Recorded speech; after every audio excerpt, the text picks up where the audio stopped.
过他，好的，进去了，亚昆塔，哎，点球，点球，点球，格罗索立功了，格罗索立功了，不要给澳大利亚人任何的机会，伟大的意大利的国。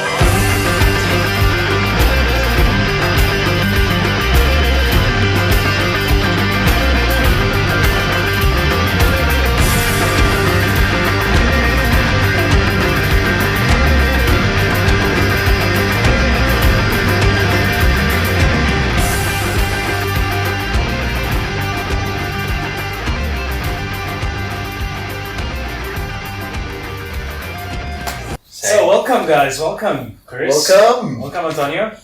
Hello everyone. Thanks for having me. So why are we here today? We're here to talk about Chinese football, which is something that not everyone knows much about it.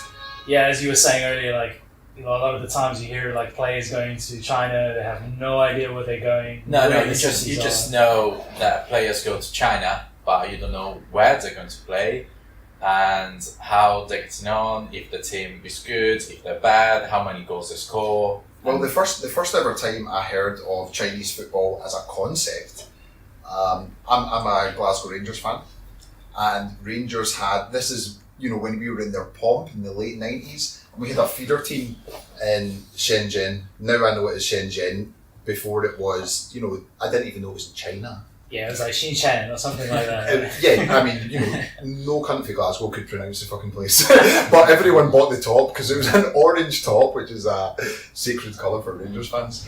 The top, basically. Yeah, well, that's great an enemy. That's cool, because today you're going to be talking about Shenzhen, right? I'm going to be talking about Shenzhen, yep. Yeah, they just got promoted to the Super League. They've just got promoted. They have a hilarious history, which we will go into. It kind of coincides with a lot of the history in Chinese football, which is filled with corruption. We love that. I love corruption. You know, accidentally, because, you know, in Tianjin there are two teams, right? Mm-hmm. And I accidentally did research your team, Chuanjian. Which one? Oh, yeah. I've not actually done any research. Okay, no worries. I'll pitch in some ideas because I thought I was supposed to do that team, and then when I looked at my sheet over there, I was like, fuck, I'm doing Tianjin Tether, right? Mm. So then I read a bit about Tether as well. Mm. Yeah, I think every single team in China has some like corruptions in their history. In the history, I mean, they've made a very concerted and public effort to wipe it out of the game. People have been arrested and things like this. Xi Jinping especially was the man to stop corruption, not just in football, but, you know, across the political sphere. Whether or not that's been successful, I don't know. I mean, we've got our corruption expert, Italian football. We love it. We just love it. And it's really funny, you know, because you should just go to another league, another continent, another country, another culture, but you see the same issue or quality. We are all human. Yeah, and we all love money. And I think we'll have an episode dedicated specifically to like the policies that Xi Jinping is trying to implement in Chinese football. I would like to do that. You know, And I would like to have a full-scale look at corruption in Chinese football in the past and see what kind of scale that it got to and who was the real players behind it as well. Exactly. I've got a few stories as well because do you guys remember Andy? You maybe didn't meet. Andy, the guy who owns a bar in Parikir. Yeah. Yeah. Anyway, he had a friend who was really good and wanted to play professionally, but he couldn't afford it because he was saying a lot of players had to pay their way in. Right. This is how it used to be. And I'm pretty sure, you know, even some big teams, some players just play because they know someone or they pay someone or both. You know. But then what I want to find out as well is that ignorance on our behalf. You know, are these the best players that are playing in China that are selected by the Chinese Super League teams? Or is it a little bit a case of, same as back home? I mean, if you have links in the football industry, you're going to have more chance of making it back home. It's like any industry, really. Right? If you're a movie star and your father was a movie star, like the probability of you any being business there, really, television, everything. Anyway, should we just start? Okay, so today we are here because we're going to introduce you, to not all the teams because we're missing one person. Piers will be joining us later via editing. But Say hello, Piers. Just edit him in Hello, there. Piers. Hello, I am Piers. So we're going to introduce you a few teams. We'll go in depth in, I guess we'll choose the most important ones and we can talk more about those. And then the less important ones we can just, roughly, mention a little Everybody's important though. And by less important, we mean the ones that we haven't researched. Well, Antonio, we are in a communist country, so everyone is equal, right? Everyone's equal. Yeah, China's Every more footballer's capitalist equal. than Everybody's a winner. Yeah. All right, so Well, Chris. I would like to kick off Yeah, all right. So that's good. with the team that I spent most of my time looking at. It's Jiangsu Suning. Oh, Jiangsu Suning. Ah. Yes, I really want to hear something about this team because, No, of course, we know, in Italy, if you name Suning, their name, like about, I'll say, 10 years ago, nobody knew anything about that thing. Yeah. But now you name Suning and everybody would just say, oh, Inter. Yeah, and I'm going to come to the close links with Inter Milan, but you are an Inter Milan fan, aren't you? I am indeed. Yeah. So I'm really curious to hear something about this team that is so famous, but it's so unknown as well in Italy. Well, Jiangsu Suning come from Nanjing.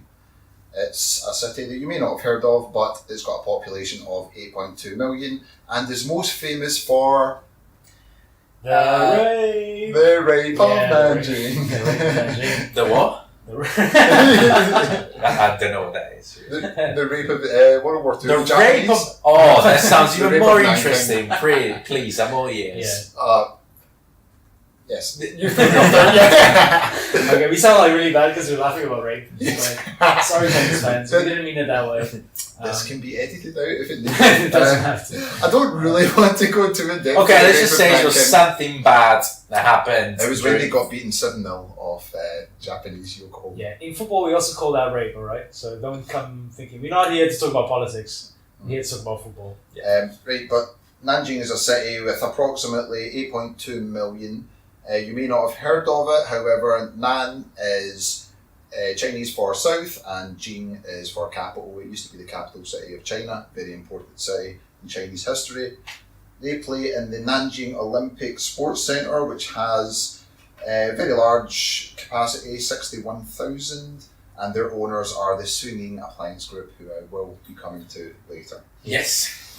Now, they were founded in 1958 as the Jiangsu provincial team, semi-professional as all Chinese teams were at that time. They joined the top tier of Chinese football in 1960, and in 1963 the league expanded to guess how many teams were in the league. The top league in 1963. I have no idea, but I'm gonna guess like 10. 10. I was going to say 12. It expanded to 39 teams in the top tier.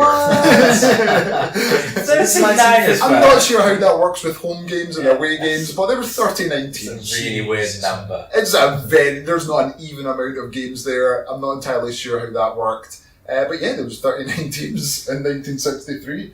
But it was 1994 that they got the first professional first-tier league in China, which Jiangsu Suning, however they were known as different names throughout, we'll come to why they're known as Jiangsu Suning later, and they joined the professional first tier. However, they struggled with professionalism on and off the field and were relegated. And that is a direct quote. In 1996, 2 years later, they were relegated to the third tier. So they had a pretty shaky start in professional football. In 2000, they were taken over by Jiangsu Sente International Group.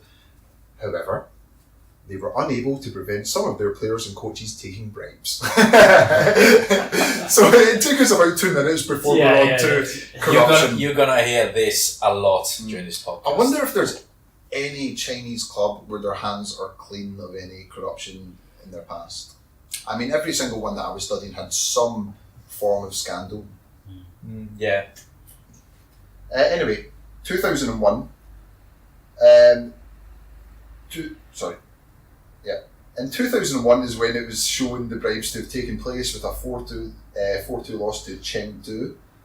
The team had 3 months to reform and reapply for a playing licence, so it looks like they were out of action for 3 months. However, let's get to the recent history, and it was 2015 where everything changed for Jiangsu. Let's start with a big change. Dan Petrescu became the manager. Do you remember about Dan Petrescu? Of course. What do you remember about Dan Petrescu? I say, well, apart from for playing for Chelsea for so many years, but 1994 World Cup, with Romania, great team, golden generation with Hagi, the Maradona of the Carpathians. Brilliant team. Yeah, Hagi was class. Yeah, it was really nice. Yeah. Now, did he have experience before?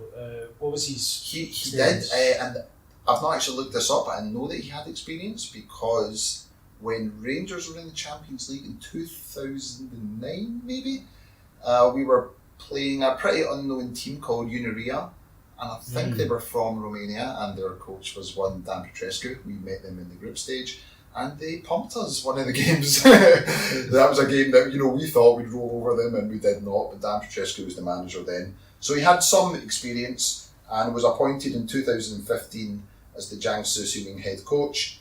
They moved stadium in 2015. They won the Chinese FA Cup, and they qualified for the Asian Champions League because of this, even though they finished 9th. Now, the real thrust of the changes came behind the change in ownership. They were purchased for 523 million yuan by the Suning Appliance Group, and they were ready to spend money. Yeah, that's when there was a lot of superstars coming in at the time.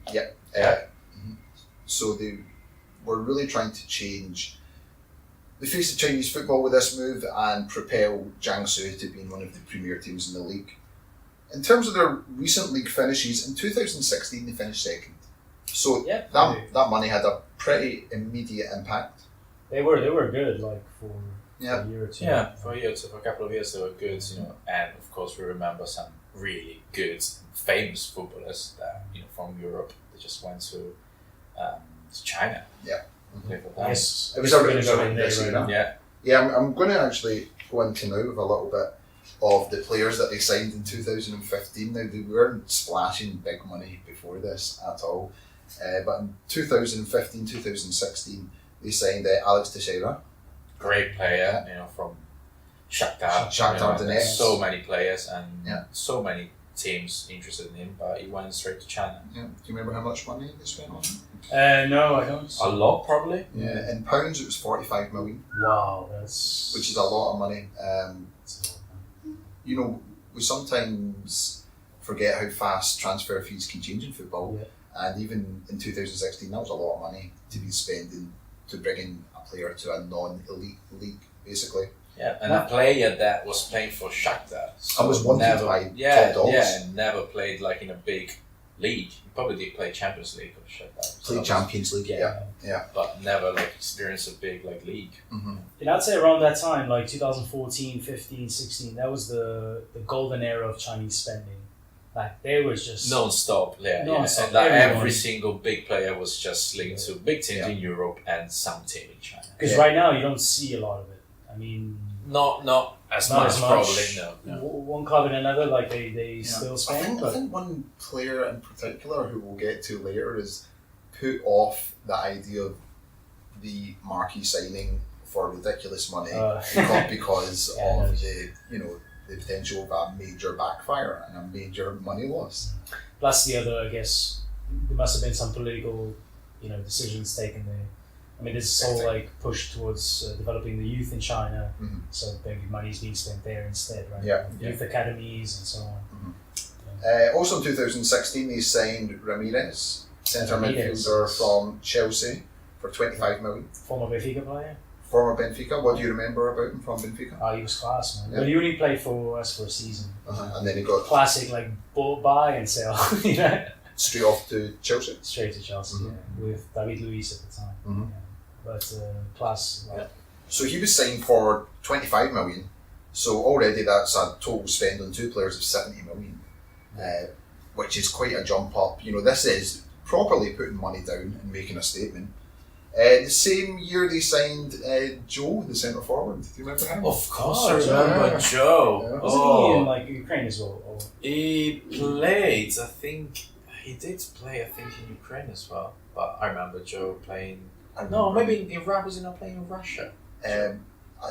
He might have been to Russia. I remember him from Man City. Man City, and this was when Man City were on that cusp of spending big Robinho era. But they actually signed him from Al Shabaab in the Middle East. It was only 1.8 million, but you can imagine that it was a hefty salary. So if there's one thing that we know about Joe, it's that man likes money. Who doesn't? Who doesn't? We said before. Came to the right place, man. Yeah, he came to the right place. The same era, they signed Roger Martinez, a centre forward Colombian, for 8 million. Later on, they signed more high-profile players: Benjamin Mokanjo, Gabriel Paletta from AC Milan. Gabriel Paletta. Oh, you should remember. Well, I don't remember much about him. Well, an English fan should remember him because he played against England when he was playing for Italy, because Paletta, as many other Argentinians, have dual citizenship, so they have two passports. Yeah. And he played for Italy against England in the World Cup, I think. Yeah, in Brazil. Yes, when the score was 2-1. Yeah. He didn't really play that well, to be fair. I mean, Sturridge was just... Pirlo scored a great goal? No, when he just chipped, like the penalty. No, it was when Balotelli scored the second. Balotelli, yeah. yes, And Paletta was playing, you can check, and I was Paletta in China when that game was on. It was a 6 a.m. kick-off. I remember being blind drunk. Also, recently, Gabriel Paletta was 2018, and they also signed Ida from Inter Milan. Yeah, Ida, yeah. Of course, because of the link between... Suning and... Well, yeah, they basically own two clubs, so sometimes they just move players from one club to another. I remember there was an Australian player who used to play for Jiangsu, and they just sent it to Inter for like 6 months because they had an extra foreigner. Yeah. And because of the rules in Chinese football, you can only sign 3-4 foreigners. Yeah. So they just said, okay, Inter, just take this foreigner for 6 months. He was Australian. I don't think he's ever played for Inter, or at least I don't remember him playing for Inter. And because they own two teams, they just move sometimes players around. So now Eder is playing for Jiangsu. Yeah. So this is something I want to talk about, the link with Inter Milan. It's not unheard of in football now that there's one consortium or one owner having their fingers in multiple pies, but it always intrigues me in a football sense. Yes, yeah, it's very interesting, very weird, and very strange. And I'm not sure how legal it is because of course you own two clubs, but they play in different leagues. They have different rules. It's different. The City Group is a classic example, right? They have a club per continent, and actually, in Europe, they've got two, right? They got Getafe and they got Man City. Getafe as well, yeah. Right? Yeah. They've got New York, they've got Melbourne, yeah. And they've got another one in, they just bought one in China, right? That's right. In Chongqing, I think. Chongqing, yeah. I think Chongqing, yeah. That's one of my teams. We're going to talk about it later. And there's one of the owner owns, of course, Chongqing.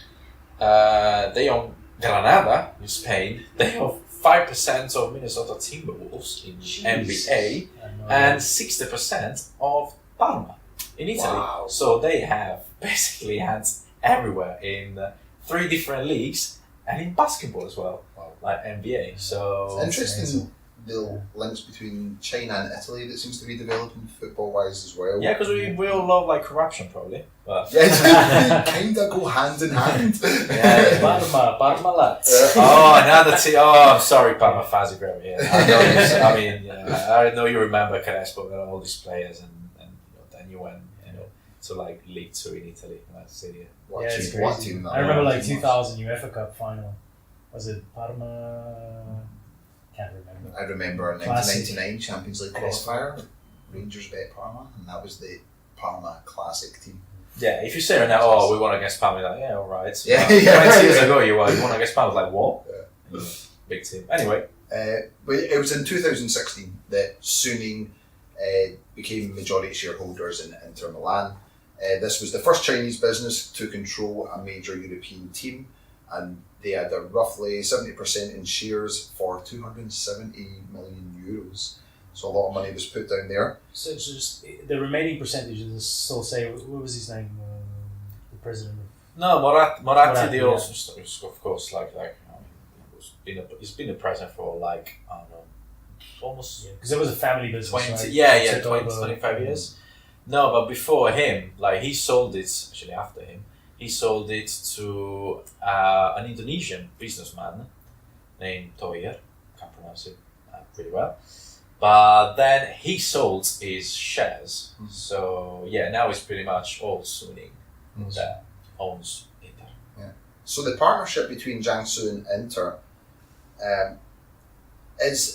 it's not co-ownership of players, but it seems as if it's working as a feeder team in a different continent. Articles that I looked up were talking about Jiangsu and Inter Milan working together to sign Tottenham's Moussa Dembele. With Moussa Dembele open to the idea of playing in China, he eventually signed for Guangzhou RNF. But I thought it was interesting the phrase working together. You know, he would have been an employee of the Suning International Group, not necessarily of one club, and agreeing to play with both. We've got Eder from Inter to Jiangsu. Ramirez, lots of rumours linking him to Inter Milan. Seems every transfer window he seems very open to the move. Would you want him at Inter?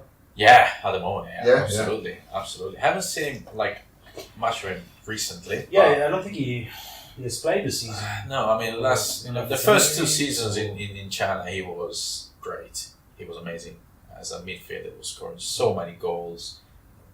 He's really good A player. bit like a Paulinho as well. Yeah, but this year I don't think he's been doing as well. But even last season, I mean, that's the reason like they were second, right?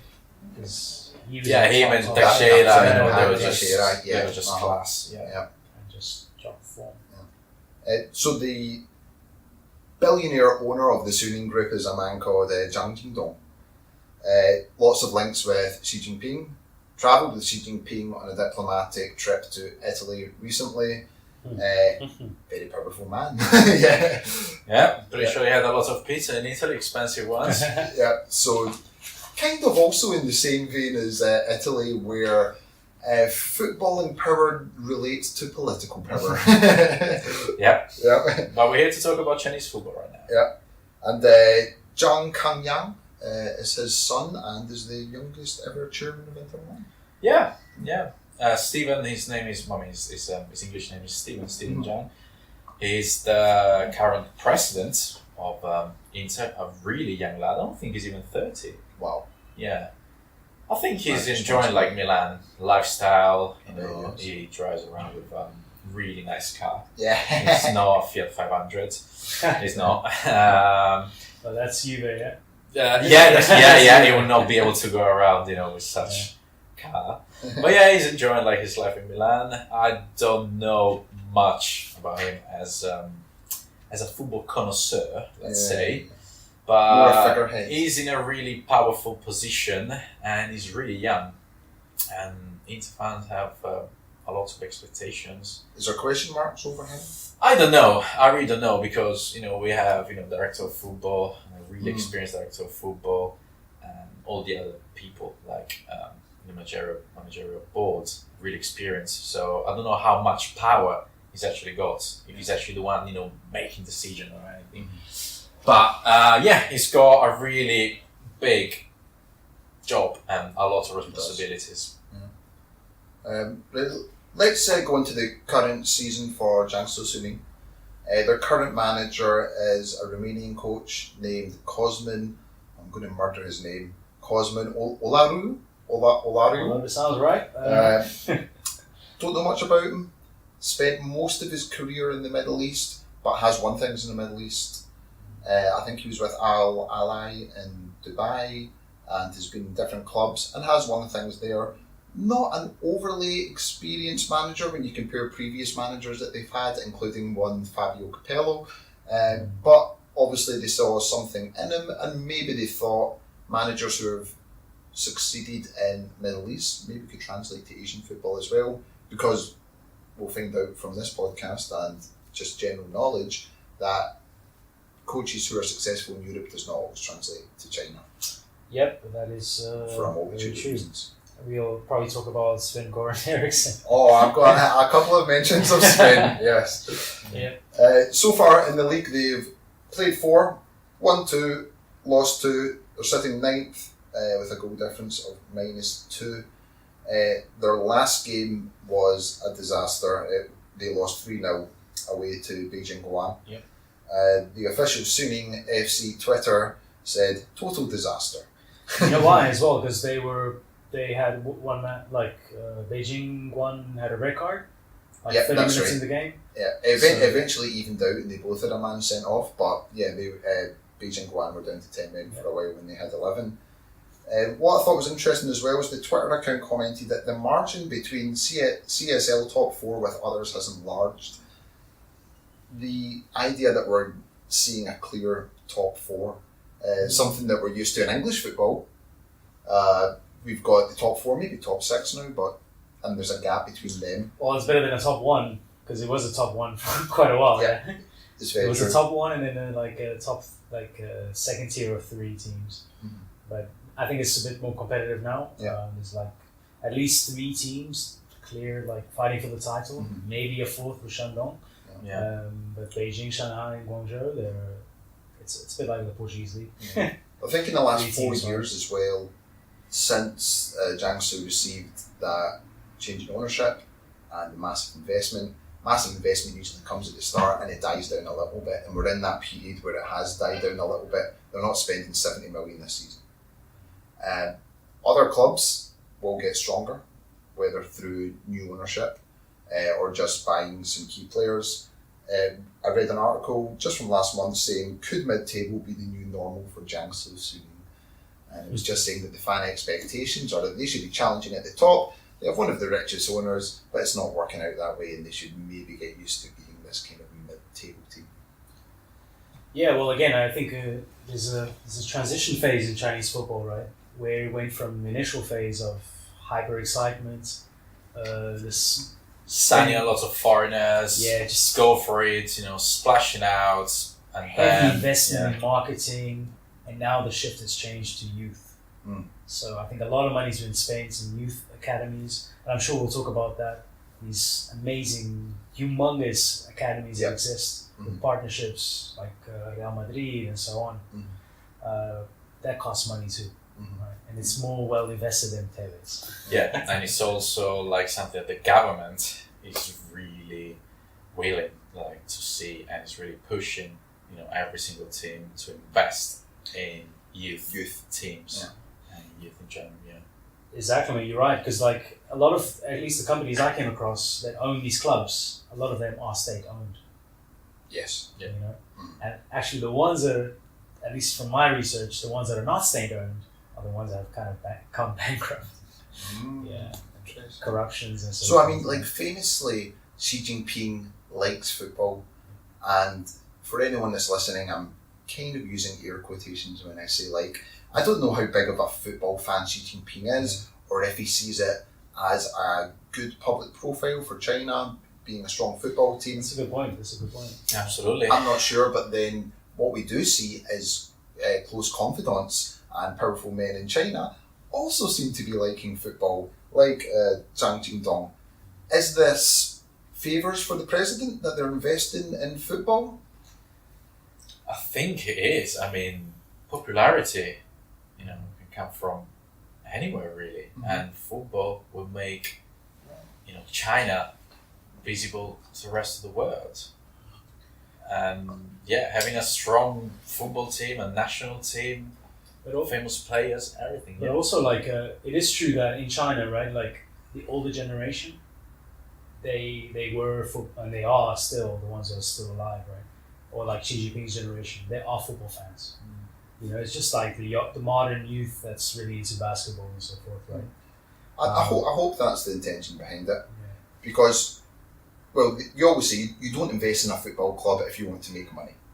It's a black hole from money-wise. So Zhang Jingdong is obviously too smart a man to be thinking, Jiangsu Suning will become a hyper-successful team and earn lots of money. That's not going to happen. Is that a link to European football where we can expand the brand there? maybe it's a Suning move into mainland Europe or something like that. It's a little bit of both, eh? Yes, and I mean, sponsor. Like, how many teams now in Europe have a Chinese sponsor? Yeah, like loads. How many? Like so many. Yeah. And how many times we watch like a football match on TV and we see something written in Chinese? It's quite striking. I was 2 weeks ago. It was Rangers versus Celtic. You know, a very traditional Scottish derby. It's not the English League. We like to think of the Scottish League as being unsanitised by some of the things that come with English football. However, on the billboards was Chinese writing. Advertising. I can't even remember what it was advertising, but it shows that the reach. Yeah, it's like most people can't even read that, right? Yeah, because it's for Chinese people watching it from China. Yeah. Exactly. I still can't find a fucking decent stream. Personally, I remember Inter, apart from having sometimes like the sponsor Pirelli written in Chinese, but I think it was a couple of months ago where all the names of all the players were written in Chinese characters. Wow. Yeah. So it was probably the first time in at least in Italian football history where nobody, unless you're really good at Chinese, could actually read the names because you only had a number and some characters. And it's like the reason I was telling about the older generation being big football fans, I got this actually from one of my professors when I was in the US. He was actually from Nanjing. Oh, yeah, he's from Nanjing. They've been living in the States for 20 years. Massive Inter Milan fan. He loved Inter Milan because we used to play Sundays and he always come with Inter Milan talk. He was actually really good, despite being like 55. He's probably 65 now, right? So yeah, I do believe you could also see. I don't know, maybe man. These are guys, obviously grew up in harsh times in China, and now they have money to play with, and maybe that's a childhood dream. Managing a team and the team of your dreams. It's just linking it up together. Yeah. Could be that, but definitely also exposure for China. Yeah, definitely. Yeah, popularity comes from anything really. I'm just going to wrap up. I'm just going to wear Inter shirt and Tinder. I get all the hot ones. Make sure that you write your name in Chinese characters. Write your name in Chinese characters. Da. You've got 20 different profiles, one with you an AC Milan top on. Yes, but everything will have da. Da di. I'm just going to finish by mentioning a few players to watch. Eder, what's the proper pronunciation? Eder. Seems to be a main striker for them. I'm not going to spend too long talking about the foreign players. Eder, former Inter, Sampdoria, caps for Italy. According to the stats, he's started one game and scored one goal this year. A player I would like to talk about is Huang Zichang. He's a 22-year-old right midfielder. He's only played 20 games so far, but it definitely seems like he's got potential. He's already been capped twice by China. I watched some videos of him. He's fast. He's a tricky player. He loves to get to the byline and cut it back. Definitely one of the players to watch. Their captain. You might have to say that name again. That was Huang Zichang, which is Huang, spell it, Z-I, Chang. Wuxi, W-U-X-I. Centre midfielder, captain, loads of caps for China, very experienced, starts every game. Ji Xiang, 29-year-old right back and right midfielder, also capped by China, has been with the club since 2008.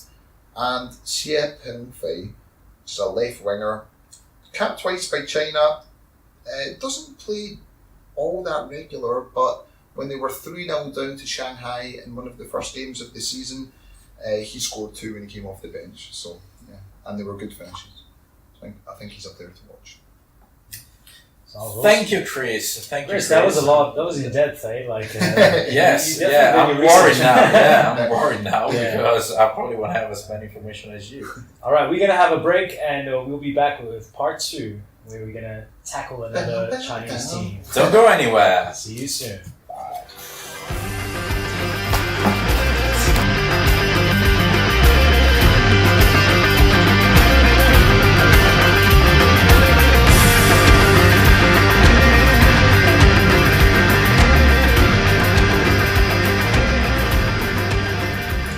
Okay, welcome back. Welcome back. How was that break? Welcome back, welcome back, welcome back. You know you like that.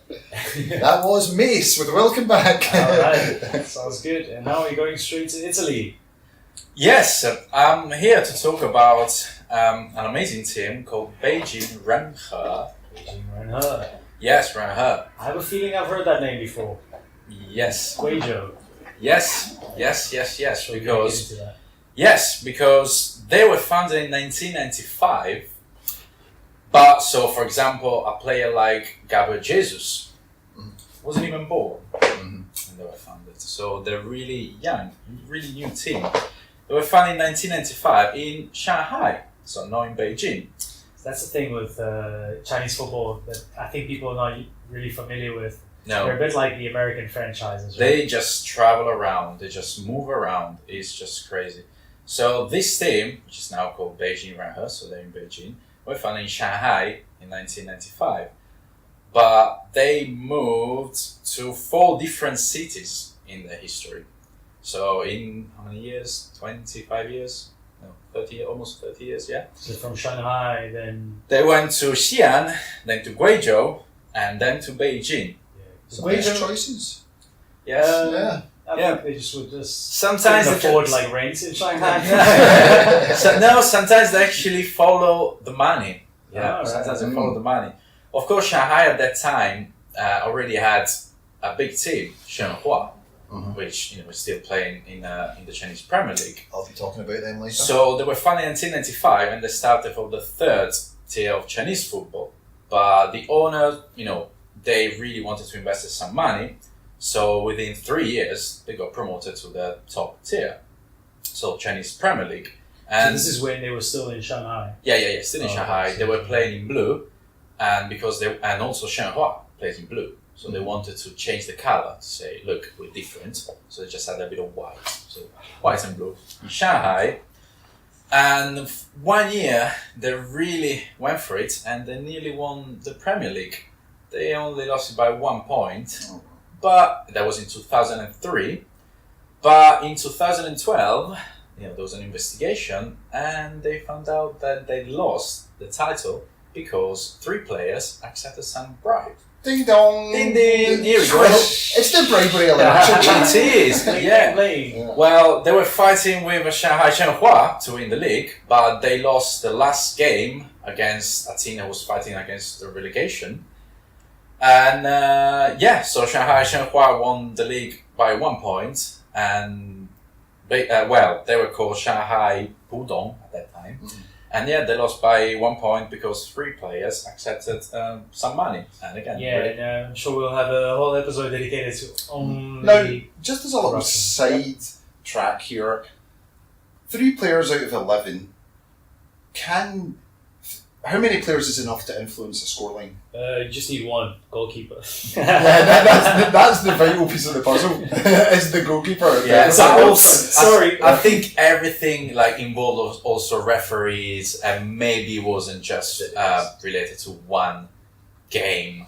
It was maybe just a bit bigger. But they accepted some money. They lost. Shenhua won the league.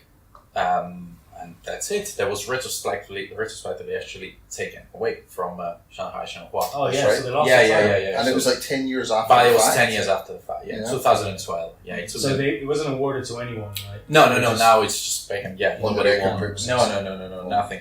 But after that, thing, let's call it, the owner didn't want to spend so much money, and On bribery. and also there was another team in Shanghai was founded, and they couldn't really compete with this team, so they just decided, I'm just gonna move to another city.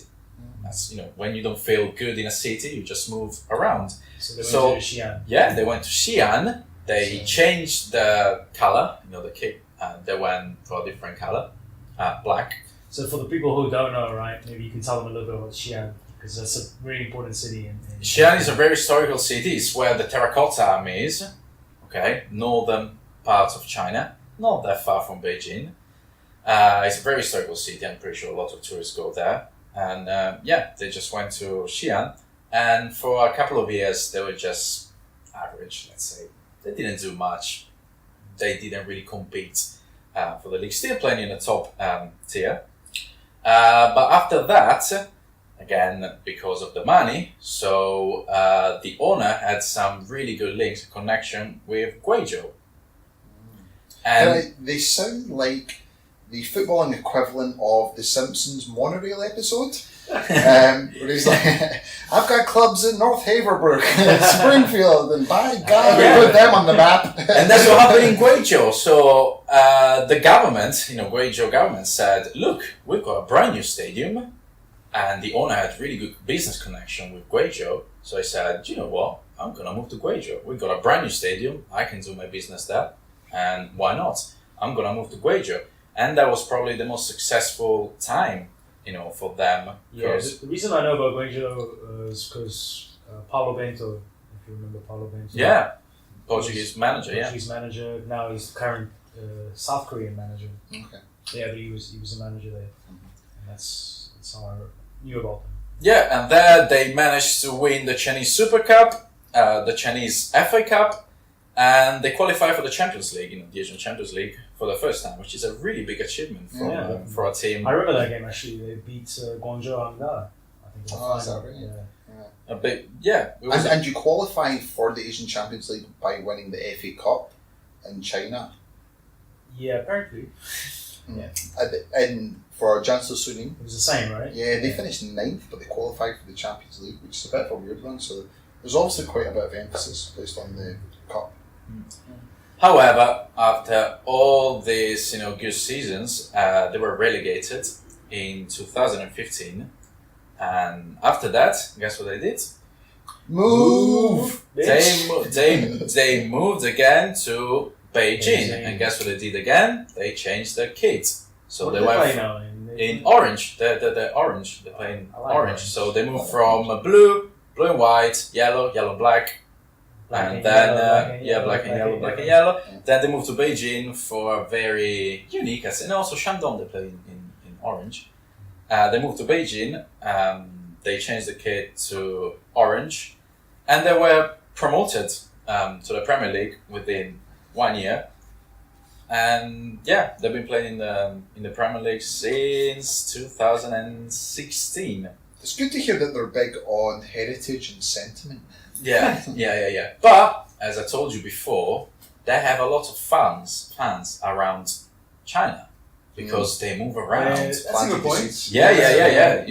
They move around, so lots of. Especially because Guizhou has no team. Yeah. So who they support? So in Shanghai, maybe some fans there. They moved to Xi'an. There's no Here team. we go, new fans. They moved to Guizhou, new fans. Beijing, new fans. Like the Harlem Globetrotters. Yeah, they just move around. Like I said, it's like a guy going around, China, having a lot of friends. Do you know what Renhe is? I mean, like the company. Yeah, it's like a real estate company, investments. Yeah, I don't know exactly what they do. 90% of the teams are either real estate companies or some sort of investment firm. Yeah, that's how it's. It's things like that. You know what? It's a little bit scary because I don't fully understand what they do. Exactly. Yet they've got mad amounts of money, and no one likes being an adult and not understanding something. So I'm a little bit suspicious of them. They have a very generic description for the business. It's just real estate, or even more generic is investment. You can invest in anything. It should be like investment with like a winky face after it. with a vigorous handshake that you don't know what that really is. Yeah. At the moment, they're not doing really well this year. They played 4 games and they lost 4 out of 4 basically. They scored 1 goal. Yes, it's not really a successful season this year. They have 3 strikers, they're foreign players. They have one guy from Nigeria called Aluku, but... Is it Sonny Aluko? Yeah. Sonny Aluko, he played in England. He played for in Scotland. Reading. He played for Reading. He played in Scotland for Rangers and Aberdeen. He was a good player in his time, but I think his time may have passed. He relied on pace. He was a really fast, tricky winger. You could put him through the middle as well. I think a lot of that's probably gone, and he wasn't really getting much interest in the English Championship. I know his sister, not personally, of course. Yeah, but she plays for Juventus. that's right. Yeah, his sister plays She's for Juventus. England international. Eno or something like that. But yeah, she's quite a famous Well, I'm English just woman. surprised you guys follow us. We follow with. Is there a problem with that, Marco? Please tell the listeners. Sorry. We need a commentator here too, like maybe invite some chick. Just to like, follow suit. They also have a Senegalese, player, Diop, who's the only goal scorer this year in the 5-1 defeat against Beijing. No, sorry, Shanghai, Shenhua. 5-1 defeat as well. Yeah. Is everyone in Senegal called Diop? Yeah, that's the only Senegalese players I know. So many, man. Like, Yeah. Papa Bouba Diop. Yeah. Papa Bouba Diop. Portsmouth. That's a great name.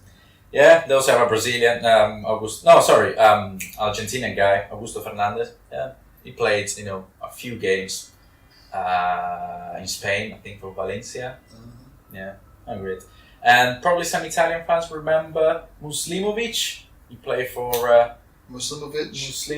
Bosnian international. I remember him from Football Manager. Yeah, he More used to so play. than He used to actual play football. for them a couple of years ago with his teammates Salihovic. Remember Salihovic? Oh, yeah. Yeah, he played for Hoffenheim. Again, another Bosnian international.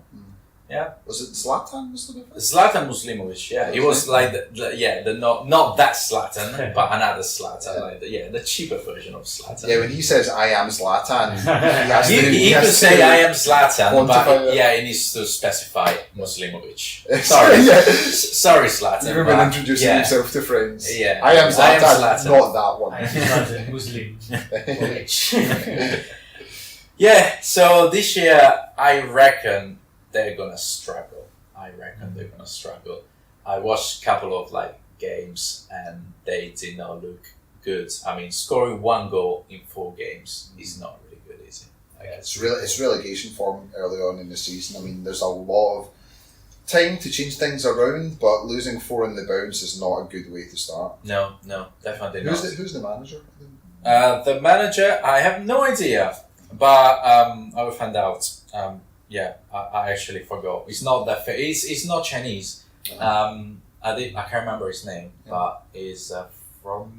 I can't remember. I won't say anything. But yeah, for me, the crazy thing, though, as Marco said before, it's crazy how a team can just move around so quickly. In 1995, founded, and they moved to 4 different cities. It's crazy. Changing also the color. Yeah. If you they think changed about the badge. they changed the badge as well. Yeah, because they want to put their company name in there, right? Yes. At the moment, also the sponsor is Carabao. I think they really need to drink a lot of Carabao this year. But yeah, they changed the badge. They changed everything. If you think about any team in European football, you relate, the Manchester United, the Red Devils. Yeah. You Celtic. You have this green and white and everything. Oh, sorry, Rangers. There you go. There you go. We do have Red Devils in China, based on my research. We should talk about it later. One thing, I don't know. It's certainly not just a Chinese thing, but the disposability of footballing heritage is certainly something that is not at all mirrored in English football or British football, for example, and the same across the continent. One example, if you remember Cardiff, who are the Bluebirds, Yeah, the Bluebirds. Yeah. and their Singaporean owner wanted to change their colour to red to appeal to the Asian market. Yeah. And I don't know if you didn't expect that amount of backlash from the fans, but you can't do that. That's there would be upheaval. The fans would just not. They're coming from a different culture, right? Yeah. Because here clubs are vehicles for marketing, I would say. I mean, all these companies, you curious, you said Carabao as sponsor on the shirt, because most Chinese teams don't have that. No. Most Chinese teams have their own company owner as the sponsor. Right? There's only 2 I've seen actually. Jiangsu is Samsung now. What does that mean? Which is actually a nice kit. It makes it different, right? Because the kits are so. You're a kit lover. Yeah, indeed. Chinese kits are a bit boring, right? They are a bit boring. all They're all Nike. the same. They're all sponsored by Nike because Nike sponsors the whole championship. Yeah. Is that right? Yeah, they have I think it was a 10-year deal. Yeah. So that's another thing. Yeah, they're all the same, and they just basically change the color. Yeah. And they have their own company name printed as the main sponsor. Yeah, it's part of like the mystique of football tops, especially vintage football tops when you were young, was the sponsor. And it sounds as if you're very susceptible to marketing, but when I was growing up looking at Inter Milan tops, I thought Pirelli was cool. Pirelli. I didn't even know what it was. Sony, Remember Opel, Sony was a really cool sponsor as well. It's the sponsor or football shirts are really eye catching. You just relate one sponsor to a team. Yeah. Totally. Yeah, absolutely. Remember the Ajax ABN AMRO? ABN AMRO, yeah. Deca for Real Madrid. Deca for Real Madrid. There's so many, but here in China they just change cities, badge, the name. Yeah. It's crazy. They don't have anything that would just last for like 5-10 years. They're just marketing vehicles. Yeah. It's crazy. Everything will just change. It's impossible to imagine something like that happening in Europe. It's totally impossible. Imagine those people getting like tattoos of football team. Here in China, you need to get a new tattoo every year. With different colors, different name, different everything. But it's weird because in my experience of Chinese football, there is a base of hardcore fans attached to each team. Yeah, I mean, older generation again, I guess. Maybe it's the loyalty because the first name never changes. Yes. Guangzhou, Yeah. Beijing, but It's a tribalism associated with your city. Your city, but then the second name constantly changes, and now we have a stream of clubs with 3 names, right? Yeah. So now we have the Guangzhou Taobao Evergrande. Right, we have the Shanghai Beijing. Greenland Shenhua. There's like But let's just say, I don't know, like Man City. Again, you won't even be able to call it Man City. What if they moved to another city? Would you still support them? It's the same team, just a different city. Let's say they moved to Belfast.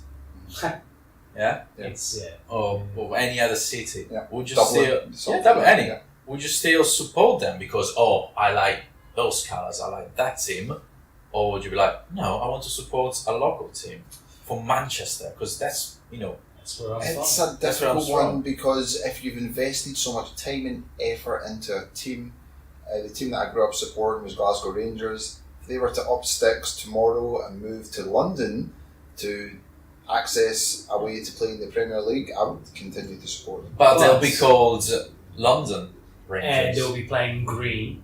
No, they would not. Yes. You never know. No, they would not. That's what happens in China. This guy. London Rangers. That would be too much. If it was London Rangers playing in red, white, and blue at a stadium called Ibrox, I'm very specific here. That's what happened in China. That's what's happening in China. Every year we have a team that moves city. Just change the badge, the name, the color, the name, players, the everything. It's really hard. So would you follow that team, or even like a guy that lives in a city where there's a new team? I was like, they're actually, I don't know, the guys from Beijing. Now they play in Xi'an. Do I support them? Do I know? Yeah. It's very weird. It's something that as like European, I'm not used to that. Do you think it will continue, or do you think that it's settling down now? I was going to say, I think that in order to develop a real strong love for football and a real strong fan base, President Xi is going to implement something where this is not going to be allowed. I mean, I didn't read this anyway, it's just a pure guess, right? But I think you need to develop that if people are really going to love football and invest in football.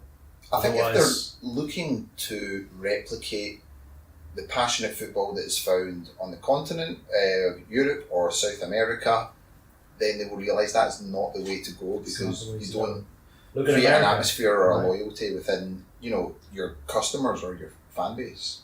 Yeah, look at the US, right? That constantly happens in the US. Yeah. Well, I mean, you can argue the other way too, right? I mean, basketball, that happens in basketball as well, but people still are really into basketball, right? Yeah, it happens. I don't think it happens as frequently as in China. You said, like, every year there's a team that moves. This year we have the example, Tianjin. Tianjin, Zhuangjian, yeah. Sometimes you don't even know what they're called. I mean, when we talk about football, sometimes like, what they're called now? What they're called now? We have to constantly get updated. Yeah. We don't say, Man United, what they're called now. They're gonna be Man United forever. However, there's probably similarities that we're seeing now in the names of stadiums. Stadiums that were forever called one name are now called by the sponsored names. Yeah, I'll get into that. I got another one here. Yeah, or like some historical stadiums, they just get destroyed and then get replaced by a new modern arena with a fancy name, with a nice sponsor in the We've name. seen it recently. Spurs have just recently played their opening games. Yeah, well, I remember Highbury for Arsenal. Highbury moved to the Emirates. Emirates. Main Road. Atletico Madrid. Atletico Madrid, Wanda Metropolitano. For those who don't know, Wanda is a big construction company and commercial estate developer. So they own shopping centers and here in China as well. The Wanda Plaza. Wanda Plaza. But they're another example, right? And I have another example in Czech Republic, but we'll get into that when it comes to my time. Go ahead, it's your time, Sean. Oh, really? Okay. Let's go. So we're gonna have a small break, and we shall be back with part 3 and more whiskey and cigarettes. What are we drinking actually?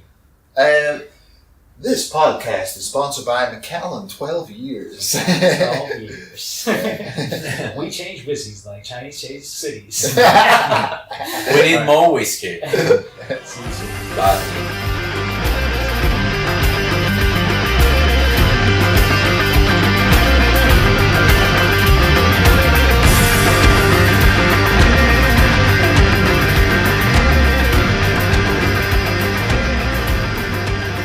Okay, welcome back.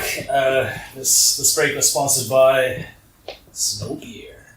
And Budweiser beer. Oh, we have a competition here. And Marlboro cigarettes. And some spicy sauce. Well, we had some Nanjing cigarettes, so that's... We're keeping it true. And keeping it local as well. Yeah, man, like, you have to. Alright, so like now we're going to talk about our third and last team of the night. Last but not least. Yeah, exactly. And I picked, the biggest team I had, which actually has kind of a boring history. But that's Beijing Guoan. Oh. But actually they just changed their name too. Now they're Beijing SInobo Guoan. Just like Guangzhou did with Taobao, right? Yeah. So there's a new company bought actually majority shares, 64%. And Guoan, believe it or not, this is really interesting for us who live in Guangzhou. Do you know who Guoan is? No idea. No, I don't. So Guoan is actually, it's CITIC Guoan. It's a subsidiary of the CITIC Group. Yeah. Right? And it's funny because like if you go to any Guangzhou game in the Tianhe Stadium, it's overlooked by the CITIC building. That's symbolic right there. The symbolic transformer building that we always look at. Mm-hmm. Yeah, so they're again investments company. Very generic as usual, yeah. But state-owned. Over that, of course. State-owned.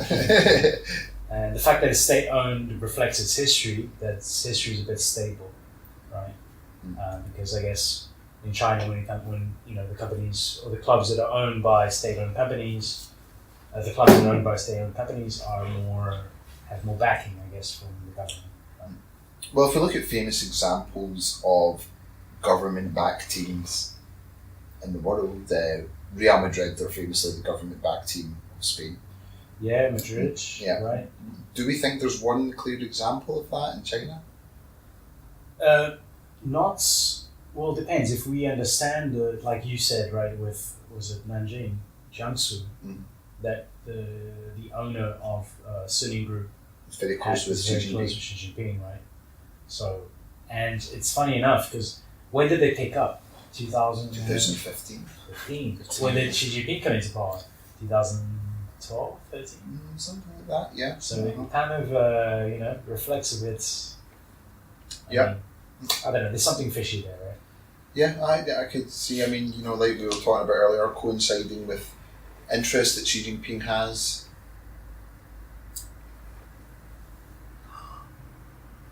Okay, never mind. So... Wait, was that one? Did you turn it off for the... I turn it on right now, basically. But for the last segment? I have no idea. Fuck it. Okay, sure. We just fucking... We'll check after. I'll edit this part up. Aye. But we'll check, and if not, we can quickly redo. This is the beauty of a dry run. Yeah. Because actually, like in the other Audacity program, even though they were off, they were still recording. Oh, it's amazing. It's Yeah. amazing. Thank you, technology. Thank you, Taobao. Okay, so going back to Beijing Guoan, right? So they, similarly to your teams, they were founded in the 1950s, 1951. It's kind of interesting because they actually were part, before 1951, I think China had like regional games, right? So it was a Northern China team that eventually got split into two. One ended up becoming Beijing Football Club, which is current Beijing Guoan, and the other one was Tianjin Football Club, which was today Tianjin Teda. Yeah. So they have a big rivalry there, kind of a local rivalry going on, right?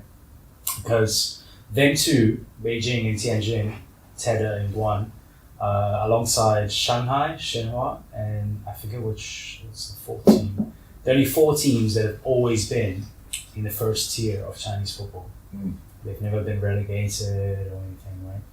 So they're kind of the Holy Four, if you want to, which it was 3, they call it a Trinity, but it's not. Okay, so we move on. So then in 92 they got the professional team was formed, because before that it was kind of semi-professional. Yeah. Right? Yeah. Yeah, and the name has never really changed. They've always been Beijing Guoan, and Guoan being the subsidiary of the CITIC Group. And it's funny enough, if you actually look at the logo, you can see CITIC. It's a bit hidden, but you can see it there, right? I'll show you guys later. It's like the eye in the pyramid and the dollar note. Exactly, like it's like in your face, but you can't really see it. It's funny, man. We've known this team for such a long time, but we never knew that we were involved with them. So it was recently bought by SInobo Group, which is another construction Investments. Wink. company. 62%, I believe, or 64 if I'm not mistaken. So they're majority shareholders now. And these guys, similarly to Suning, are trying to invest abroad.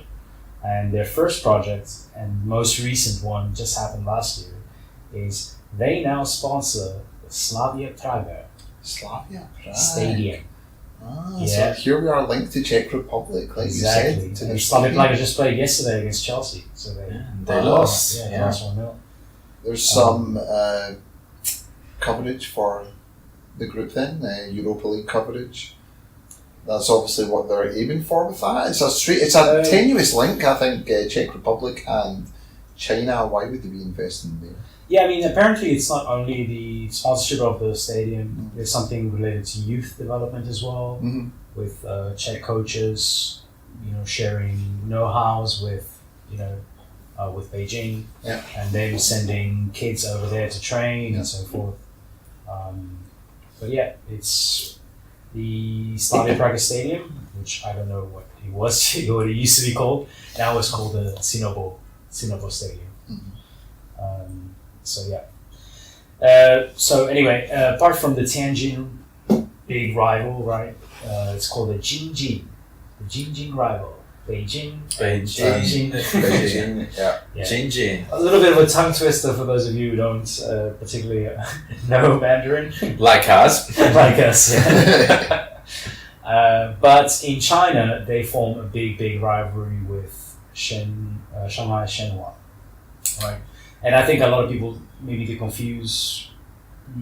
Shanghai has 2 teams now, right? In the Premier League now, so 2 teams. So Shenhua is the one that maybe people know because they brought in Drogba and Anelka. Anelka, Carlos Tevez, Tevez, Guaris. and then there's also Shanghai SIPG. SIPG, which is the current champions, but they were formed much later. Yes. That's a different story. And it makes sense there being the Shanghai-Beijing rivalry. They're the two premier cities of the country. Exactly. Yeah. The government capital and the financial capital. Yep. Yeah. It's a bit like maybe like a Barcelona Madrid kind of thing. Yeah. Yep. Anyway, their mascot. Believe it or not, these Chinese teams have mascots, right? Though we never really see them because they have nicknames which have nothing to do with the mascot. Then they have the mascot. Then they have the nickname mascot, if you can call it. So let's go into that. So for Beijing, the nickname is the Imperial Guards. Oh, very Nice. serious. Very Very smart. serious. You know, I'm trying to think in Britain we've got Arsenal's as the Gunnersaurus, a big dinosaur. Rangers have Broxy the bear, a big cuddly teddy bear. Yep. The Imperial Imperial. Guards. It sounds like the first line of defence. Oh, no, under 100%. attack. But their official mascot is a lion. He's a That's lion. fair. And they play in green, which already reminds me of Sporting because they're the Lions and they're playing green. But this is China, so of course it is a real lion that is Yeah. their mascot. Yeah, well, the Henan team is actually the mascot is an elephant, and they call it the Yellow River mascot, the Yellow River elephant, because they reckon the Yellow River had elephants. Yeah. God knows what. A few years ago. Yeah, a few years ago. But colloquially, they're known as, in a derogatory way, the Turtles. In a derogatory. The Turtles, yeah. Turtles. Why derogatory? Well, I think have you seen in the stadium whenever like Guangzhou plays Beijing, they throw up like turtles. Yeah, you see some like toys, like either inflatable like turtles or dinosaur toys. And apparently it's because of the name, right? So Beijing Guoan and Gui turtle Gui. Okay. And the same like for Guangzhou, I think Guangzhou are the tigers, right? But Beijing fans call Guangzhou the monkeys. Right. Because Okay. of the Guangzhou. Yeah. I mean, it's quite a polite insult. Huh? It's quite a polite insult. Uh, It's just another animal. Yeah, I guess so, man. I guess so. It's not that bad, actually. No, it's yeah, not. I would take that. I mean, as long as it's not a racist thing. That they're calling them the monkeys. Yeah, well, apparently not. Though you never know, because in China, southern China, they're kind of smallish. Are you saying And, monkey-like? No, I didn't say that. I said smaller. Okay, Marco, thanks. Cut. Anyway, it's a play of words. It's a play of words, and we've got an idea for SIPG mascot too, but that's going to be for later. We'll share that idea later. Anyway, that's a little bit about the history. They are a very successful team, as you might know. They've won, actually. So most recently, last year, Shanghai won the league, right? And before that, Guangzhou won. Was it 7 in a row? Yeah.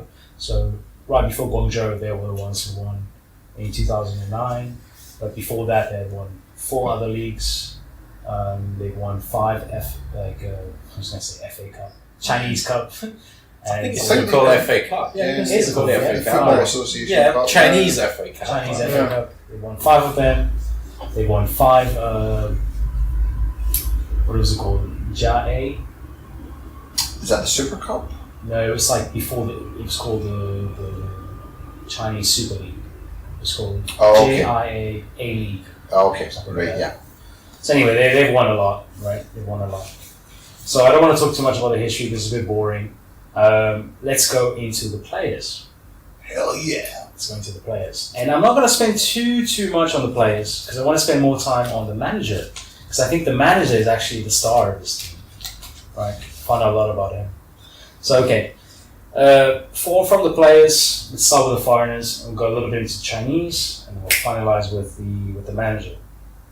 So obviously the star in this team is Renato Augusto. Yeah. Renato Augusto, 32 caps for Brazil. It doesn't sound much, but he was in the World Cup in 2018. Scored as well, I think. Yeah, he did score goal. against Belgium. Against Belgium, yeah, header, yeah. And they won. Well, one of the players in the Chinese league who is an elite level player and could have his choice of leagues. If he wanted to play in England, Spain, Italy, he could.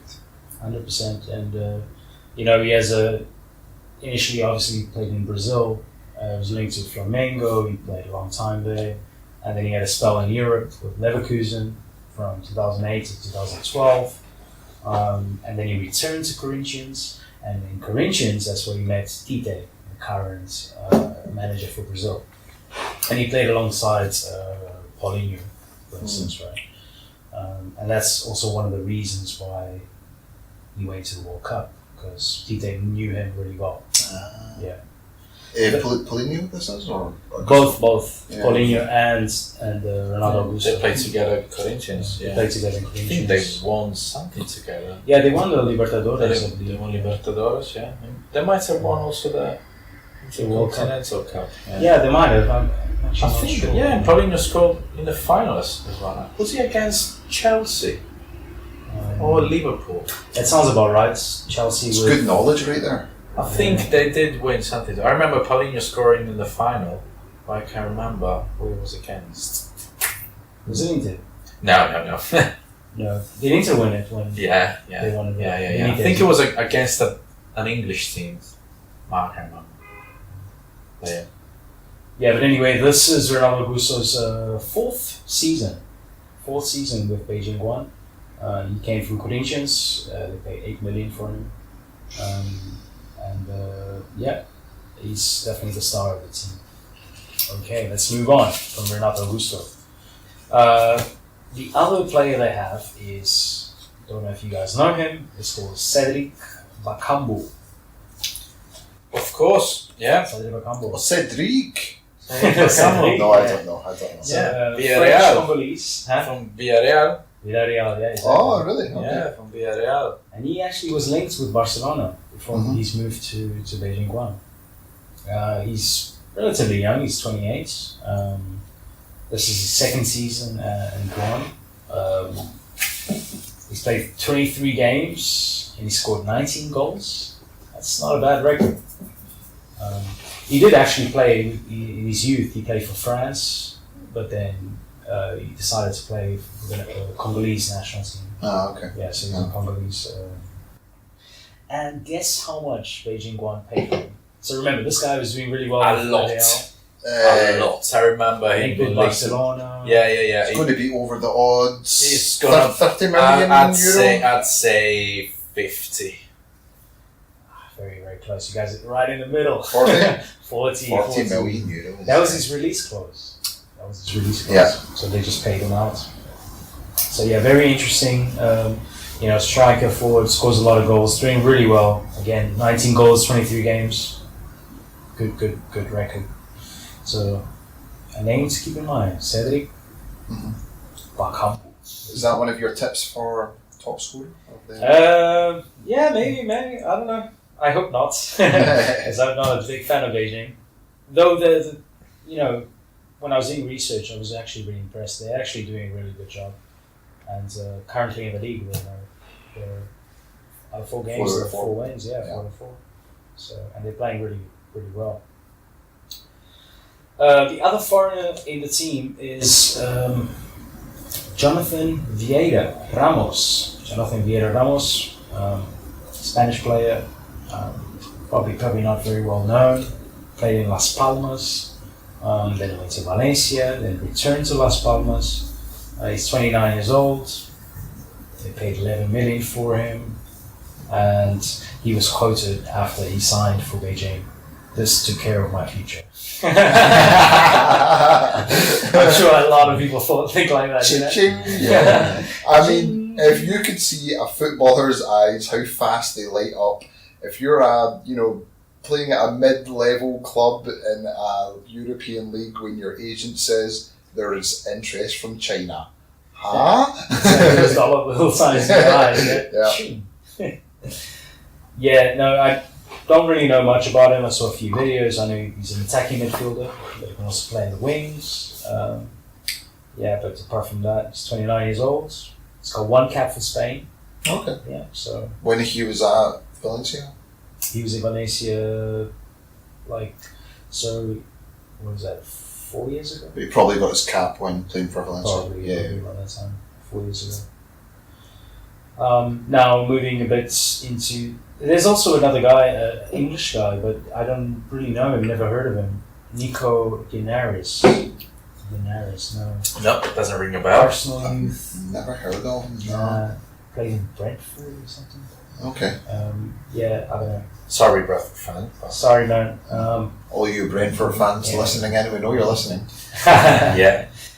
You know who you are, man. Anyway, moving on. I don't even know who you are. The captain of the team, which is kind of interesting for me personally, because Yu Dabao. And Yu Dabao, he's 30 years old now, but I remember him from 10 years ago. Because it was a time in Portuguese football where they were trying to buy Chinese players for the youth academy.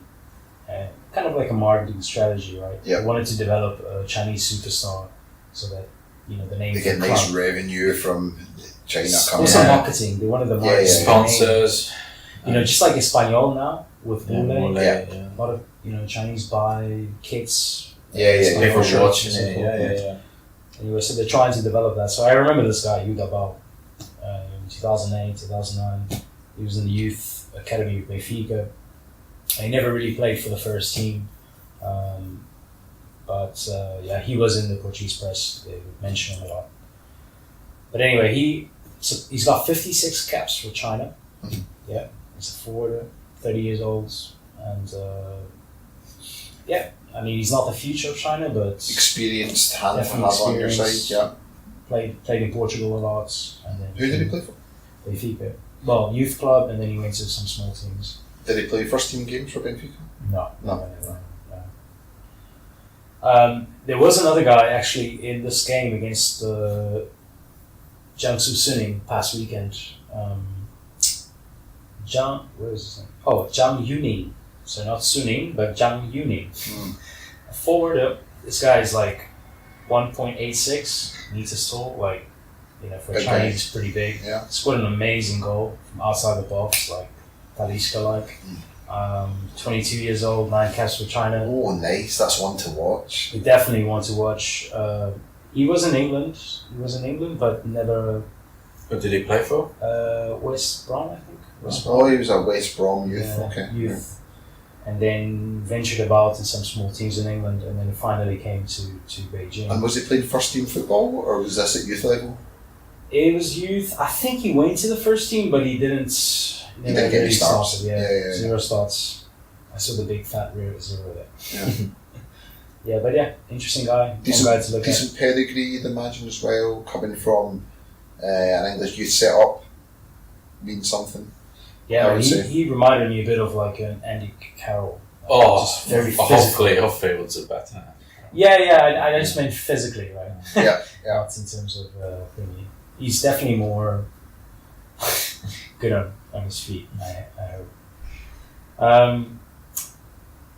So now let's move on to the actual star of the team. The manager. The manager, which I'm going to kill the name. Yes. German manager, Roger Schmidt. Roger Schmidt, 52-year-old Roger Schmidt. So this guy is actually, he started out in Red Bull Salzburg, right, in 2013. And it's funny enough, he's one of the former Guangzhou players was in the team. Let's guess. Red Bull Salzburg, one of the former Guangzhou Strikers, Honda players. Striker. Brazilian? Axel? Talisca. No. It starts with an A. It starts with an A. He's still part of Guangzhou, but he's been loaned out. Oh, it's Alan. Alan. Yeah. Yeah, of course. Alan was That's right. And another very, very well known striker was in that team. Sane. Mane. No, Mane. Sorry, Yeah. I meant him. Sadio Mane. Sadio Okay. Mane. Wasn't maybe the guy Liverpool signed? Keita. Keita Naby also, Keita, but, okay. a few years after. Okay. All right. But yeah, that's a whole other thing. Salzburg and Leipzig in Germany. Quite Red Bull. So already, that's piqued my interest because Red Bull Salzburg. I've kind of the Red Bull conglomerates, Salzburg and Leipzig. They get a bad reputation in their home countries because they are the Red Bull manifestation of a football club. However, they seem to be very good tactically, both of the teams. Yeah, I mean, Coaching Salzburg wise, dominated. Uh-huh. They've dominated the Austrian league. And they got really good players. They got really good players. Every year, again, 1 or 2 players, they go to big teams. And, but recently they were forced to change their name. So Because they were drawn in the same Yes. Europa League group. Yeah, but they played against each other in Europe. Yeah, and Celtic were in that group as well. Very energetic group. They were. Yeah, so now it's called RB Salzburg. Yeah. Right? Yeah. And that they change it to like They're trying to say it stands for. No, that means racing ball. Yeah, actually, a German friend of mine told me that it's like something sports, something. Yeah. Yeah, whatever, right? But yeah, you're right. They did really well. Like Leipzig was in the Champions League as well. Yeah. A year or two ago. Well, I think the current Leipzig manager, or the current Salzburg manager, Marco Rose, he's moving to Hoffenheim in Germany. And Hoffenheim is a similar kind of club, I always feel, because Hoffenheim, not that much history-wise, new money, this kind of club, but play really good football and produce interesting managers, plays a lot of trust in, young prospects. Yep, in the Champions League as well this year. Pep Guardiola praised them as well a lot. Which leads me to my next thing, because actually involves Pep Guardiola. Because so he was 2 seasons in Salzburg and apparently won the league impressively in record fashion. And myth says that Pep Guardiola is really impressed with his style of play, that he asked for a friendly match in the summer between Bayern Munich and Salzburg, so that you could study them in depth. Wow. Could learn from him. Learn from him. And guess what the score was? I guess Salzburg won? I'm going to say that Bayern Munich pumped him. Salzburg 3, Bayern Munich 0. Wow. There you go. There you go. Good Very, show. very impressive. He learned a lesson. He definitely did, yeah. Yeah. So, and right after, he got hired by Leverkusen. So he went to Bayern Leverkusen. Which actually is kind of interesting because, Renato Russo was also in Leverkusen. So, but before him, a season before him. Anyway, he went on to Leverkusen, did really well. He was there for 3 years. Both years, the first 2 years qualified them for the Champions League. So I believe the first year was third, and the first year was fourth, and the second year was third. So, but he managed to get them into the Champions League, and then and his first game of the season was against Klopp, Dortmund. Yeah, played Dortmund and beat Dortmund 2-1. And he was described as a manager who didn't care about possession, but cared about fast transitions. Yeah. So all about pressing. Very modern. Grab the ball, rush forward, and kill the enemy.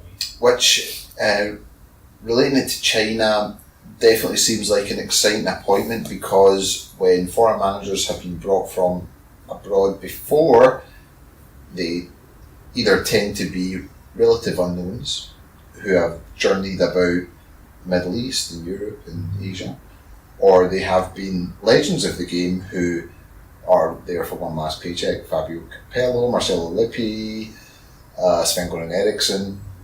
To get someone like that, 52 years old, it's a kind of a prime. Yeah, it is prime. Yeah. It is prime. He was 2 years in Salzburg, 3 years in Leverkusen. So only 5 years really into. To be able to tempt someone like that is a good look for the league. Oh, definitely. That's why, after reading this, that they have a project in mind, and he is a really good manager, and that reflects, the 4 wins, the 4 out of 4 that they have. Good players, good managers. They really want to build something. And if you remember last year, they were fighting for the title, but then they towards the end. Towards the end, they just drop a little bit. Yeah. But yeah, and that's another reason why I was telling you, Tite, the Brazil manager. I listened to an interview where, because in Brazil it works like the manager will go on TV, right, in this TV show, and they will question every decision he makes. Why did you bring this player? Why didn't you call that player? So he has to justify everything. So they asked him about Paulinho. Why didn't he bring Paulinho to the World Cup? And so on. But now, because we're talking about Beijing Guoan, they asked him why Renato Augusto and why not Tardelli. There was another guy playing in Shandong. Because the pundit was like, oh, Tardelli is complete and da. Why did you bring Renato Augusto? Because he was your player in Corinthians? And Tite said, listen, these players, when they go to China, depending who the manager is, right? If they have a good manager who's going to implement that same intensity they always get in the European League and so forth, they're going to keep their rhythm, they're going to keep their abilities. It's the day-to-day work. It's the day-to-day work. They're used to that. Yeah.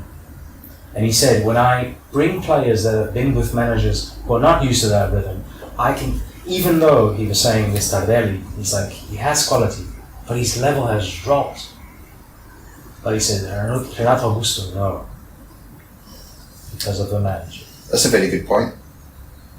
So, demanding high expectations, no matter your surroundings. I'm sure, there's many coaches and players that go out to China and feel that they could turn it down to... Go on a holiday, let's just say that. Yeah. Let's just say that. You would just think sometimes, those players... I think Sven's one whole career's been a holiday. Probably, man. The man's been enjoying himself, let's say that. Do you remember we used to meet him in bars and with different women all the time? Yeah, we had a friend that met Sven Goran Eriksson on a night out. He was friends with someone who was in the same group, and he just said that he was surrounded by 2 Chinese beauties for the whole night drinking red wine. The man lives life. Yeah. No surprise. I can't really blame him for that. No. But I think, some players or managers, they think, you're going to China to just relax. Just go there, play a couple of games. But if your manager is a European manager and he plays a really, intense football, and you just not go on holiday, you need to work hard. Yeah. So maybe that's what Tite thought about Renato Augusto and not about other players. I'm sure there are some players here that they just drop. They just basically go on holiday. But some of the others, they need to compete, fight for it. And for a manager, it's almost a different thing from players. If you're a top level player and you go to China for 2 years, it doesn't really matter if you win anything. You'll still be able to return to a decent club. As a manager, if you go to China and don't perform too well, it's probably going to say a little bit about you. Yeah, I mean, you're right, man. Look at Andre Villas-Boas. How much his stock has dropped big time since basically Porto. But it's been increasing drop, and I don't see any big team touching him now. Well, he's retired, no? Has he retired? He's on holiday, literally on holiday. He went. He wanted to be a rally driver. Yeah, Dakar Rally. Yeah. Well, he's getting linked to the Celtic job, which is going to be available. Which he's bored. I would love to made see so that. much money here that he's like, I want to just go ride cars in the desert. Just want to ride away from responsibility. The man never felt comfortable, I don't think. No, you're right. Well, with that we come to an end of today's show. Any last words? I think that was just an introduction to Chinese football and China in general, because it's such a different country, and of course the league will be a very different league compared to any other league in this world. So I think we just want to talk about and describe what we've seen as European football fans, so everybody could actually understand what Chinese football is like. And Yeah. Chris, nice socks. Thank you very much. They're pretty classy, man. I'd like to say, if any stranger has managed to find this and has listened to the end, they're due the biggest compliment of all. Yes. Well done. Next time you can come with us and drink a beer. Yeah. Whiskey maybe as well. Yeah, we operate strictly on a any listener gets free beer rule. So 100%. But you have to be in Guangzhou though. I'm not gonna go anywhere else. unless you fly us there, Yeah, 5-star hotel. yes. 4 will do as well. Yeah. Hostel. I'll Actually, sleep in your just couch. Is the roads that walking around? That's fine, yeah. And if you have any question and something specific you want to know, then just let us know. Yeah. Write down something. Topics or something interesting, anything, let us know, because we might not have thought about something. But yeah, anything, let us know. All right. So thank you for joining us on this 1.5 hour, I believe, journey of the Midfield Kingdom. And we are going to continue the night and see you. We'll touch base with you soon. See you later from me. Bye bye. Bye bye. ciao ciao，再见。过他，好的，进去了，亚昆塔，哎，点球，点球，点球，格罗索立功了，格罗索立功了，不要给澳大利亚人任何的机会，伟大的意大利的国王。